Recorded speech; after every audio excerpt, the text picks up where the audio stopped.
안녕하세요. 법무법인 파트원의 최용준 변호사입니다. 네, 변호사님 그럼 채무자들이 네. 개인회생 신청에 앞서서 진행 중에 가압류 또는 가처분 결정을 받는 경우도 있는데 이건 그렇죠. 무엇인가요? 가압류, 가처분이란 거는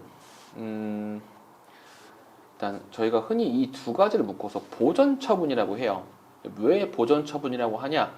물론 이제 가처분은 조금 유형이 너무나 많아서 뭐 이리저리 이렇게 하나로 묶는 게 좀 무리일 수는 있지만 이 보전을 한다는 의미는 결국에는 채권자가 채무자의 재산 상태를 현 상태 그대로 묶어두고자 하는 어째 선제적이고 임시적인 처분이기 때문에 그런 차원에서 보전 처분이라고 하는 거예요. 근데 가압류 가처분은 사실 복잡하게 말하면 한도 끝도 없고 너무 어려워요. 그래서 제가 변호사 생활을 처음 시작할 때 저도 이제 실무적으로 조금 어떤 이해가 잘 안 될 때 저를 가르쳐 주신 변호사님이 이렇게 말씀하셨어요. 첫 번째, 가압류는 돈에 관련된 거다. 그리고 가처분은 행위에 관련된 거다. 일단 이게 딱 들어맞는 개념은 아니지만 첫 번째는 크게 이렇게 생각하는 게 가장 이해가 빠르다. 왜냐? 실제로 우리 민사집행법 관련된 실무 제도를 보면 가압류는 금전으로 환가가 가능한 재산에 대해서 그 현 상태를 묶어두는 처분이라고 보통 개념정의를 하니까 방금 말씀드린 내용이 크게 틀리지 않아요. 그리고 가처분은 강학상으로 크게 어떤 다툼의 대상에 대한 가처분이라는 게 있고 임시의 지위를 정하기 위한 가처분이라는 게 있어요. 그리고 그 외에 어떤 특수한 가처분 유형이 있어요. 이게 좀 말이 어렵죠. 근데 조금 제가 쉽게 설명드리면 다툼의 대상에 대한 가처분이라는 거는 예를 들어서 제가 누군가와 어떤 제 소유의 부동산에 관련된 분쟁을 겪고 있어요. 그럼 상대방 입장에선 제가 그 부동산을 제3자에게 덜컥 팔아버리면 저하고 소송을 할 실익이 없게 되잖아요. 그러니까 제 부동산에 대해서 부동산 처분금지 가처분 또는 이게 어떤 임대차 관계면 점유를 넘기면 안 되니까 점유 이전 금지 가처분 같은 거 하는 거예요.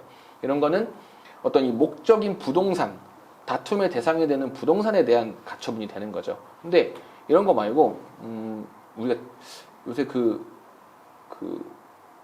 재벌집 막내 아들인가 무슨 드라마 많이 하더라고요. 그런 회사 관련된 드라마 보면 상당히 많이 나오는 게 뭐 임시주주총회, 뭐 이사회 소집 이런 게 있어요.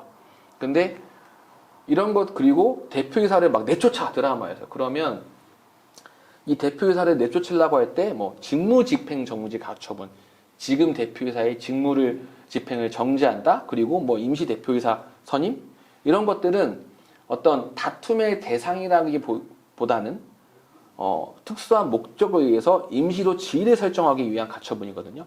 이런 가처분은 사실 유형이 무궁무진합니다. 어떤 정해진 특별한 유형이 있는 게 아니에요. 그리고 마지막으로 이제 특수한 가처분이라고 하는 거는 우리가 이제 이혼 사건 예를 들면 양육비 사전 처분 아니면 뭐 배우자의 어떤 위에 관련된 거에서 흔히들 접근금지 가처분이라고 하는 그런 것도 이제 특수한 처분으로 볼 수 있는 거죠. 근데 보통 이제 제가 가처분의 어떤 개념에 대해서 말씀드렸는데 사실 이제 우리 어떤 개인회생이나 개인 파산 관점에서 보면 어떤 내 재산을 묶어두는 가압류가 가장 의미가 있을 수 있고요. 그 다음에 내가 가진 어떤 재산이 있어서 그 재산의 이전을 막는 가처분 그런 게 아무래도 우리 도산 절차에서는 좀 직접적으로 연관이 있겠죠. 그럼 이 가압류나 가처분 결정이 됐을 때 채무자는 어떻게 해야 될까요? 가압류 가처분 결정이 있을 경우 이걸 이제 민사 일반론을 좀 말씀드리면 첫 번째 가압류 가처분이라는 거는 채권자가 보호해야 할 목적이 있는 채권이 존재해야 돼요. 그런데 채무자가 보기에 그러한 채권, 보통 이걸 피보전 채권이라고 표현을 하거든요. 그런 채권 권리 자체가 없다고 한다면 이제 뭐 이의 신청하는 거, 뭐 취소 신청을 해도 되고 아니면 가처분 이의 신청을 해서 판사 앞에서 다투면 신문길이 잡힙니다. 판사 앞에서 이게 왜 이래서 잘못됐고 이래서 잘못했으니까 이거 지금 가처분 내려진 거 뭐 취소해달라. 가압류 내려진 거 취소해달라 이렇게 할 수 있는 거고요. 그렇게 해서 이 가압류 가처분을 해제시키는 방법을 생각해 볼 수 있고 두 번째는 채권자의 주장은 맞는데 예를 들어서 내가 반드시 지금 팔아야 되는 부동산인데 뭐 가압류 가처분이 걸려서 팔지 못하게 돼서 계약 불이행이 될 것 같다. 만약 여력이 된다면 채권자가 항상 청구하는 금액이라는 게 있습니다.